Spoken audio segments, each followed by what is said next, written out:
Excellency, Honorable Justice, Professor, other distinguished members of the panels, ladies and gentlemen, good evening. First, I would like to thank my esteemed colleague for having so kindly invited me to represent the department today. I'm posted in New Delhi, as you know, and at the beginning of the year I started wondering whether Mahatma Gandhi had ever written anything about Seychelles. In 1901, he spent 3 weeks in Mauritius. He was supposed to stay just a few days, but the steamer on which him and his family were traveling had some problems, so he spent 3 weeks. And the route of the steamer was modified. Instead of going to Colombo, he went to Bombay straight. So he crossed Seychelles waters. But you know that in 1901, Seychelles was not a colony of its own. When President Ford visited India in June, we had a chance also to visit the ashram in Ahmedabad. And I spoke with the director of the ashram, and I asked him, I said, could you please help me make some research? And he said, sure. And he brought me back 2 weeks later and said, sorry sir, we found nothing. I come from the west of Brittany. I was not born a Seychellois, and we are known to be extremely stubborn. So, as during the President's visit, we had also discussed the possibility of MOUs with the Forensic Sciences University of Ahmedabad, the only forensic university in the world, and the International Institute of Management. It was ranked 16th in the world by the Financial Times 2 years ago. So, as I had to go back there for a working visit, I wrote to the director of the ashram and I told him, I would like to spend an afternoon with you and your IT technician and your chief librarian, and we'll try to find, because I was aware that every day, every week, they are uploading hundreds and thousands of pages, either written by Gandhi or books about Gandhi. Finally, I found something. I found a text written by Gandhi about Seychelles, more precisely about Indians in Seychelles. Why wasn't it known? For a very simple reason. The article I found was from the Indian Observer.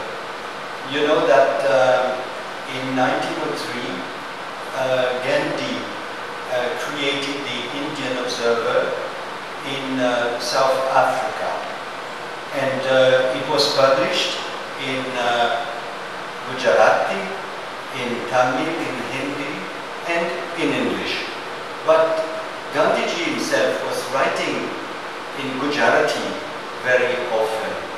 So whatever he wrote about Seychelles was in Gujarati. And I can imagine that when he was in Mauritius, he heard about Seychelles. Maybe it was not pronounced Seychelles. Maybe it was pronounced the Creole way, Seychelles.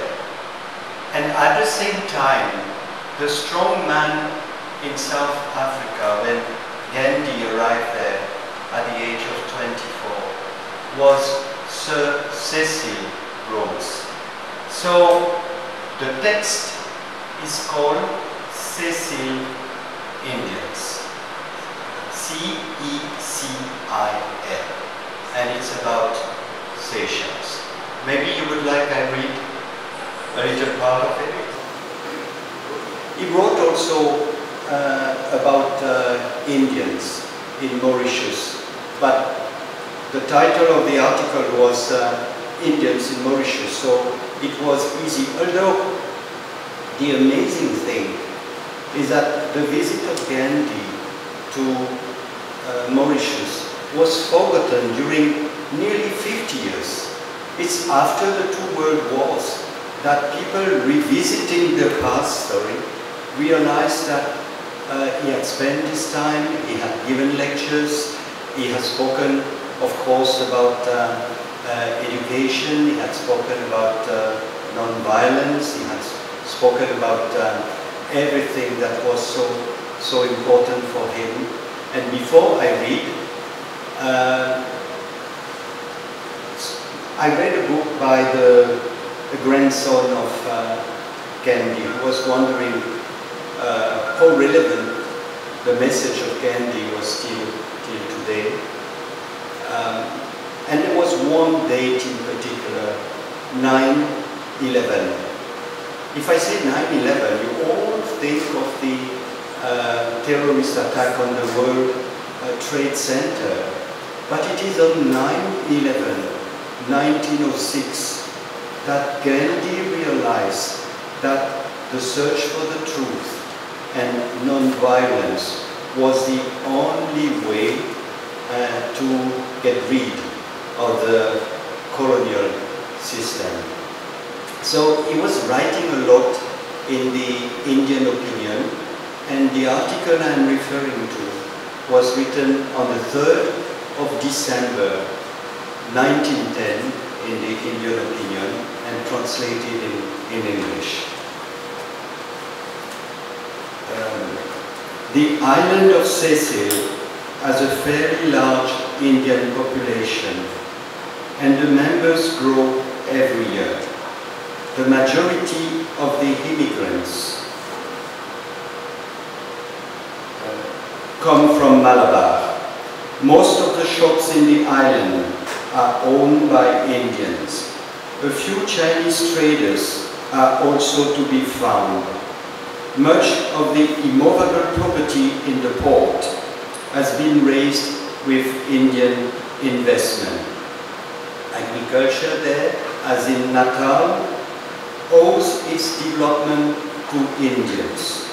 Indians have thus sought their own prosperity while advancing that of the colony. And yet, it is interesting to note what kind of attitude the whites adopt to all this. In his report for the previous year, the governor of the island has called attention by way of warning to the acquisition of land by Indian traders, saying that Indians are usually bad farmers, for the aim is to get rich quick by exploiting the land for all it is worth and then run back to India. Land in this country costs on an average 100 rupees per acre, though it is quite difficult to get any with fertile soil. One wonders, after reading this report, what reason there can be for anything in the nature of a warning if Indians, by their labor on land of ordinary quality, toil for the prosperity of the country and in the process grow prosperous themselves. An English poet, Goldsmith, has said that industrious farmers are a far greater and truer treasure for any country than kings and nobles. It is in the interest of the country and the people that this treasure should receive encouragement instead of being regarded with distrust. This is what Gandhi wrote about Seychelles Indians, and the text he wrote about Indians in Mauritius was written in the same spirit. I will stop here with your permission. Thank you for your attention.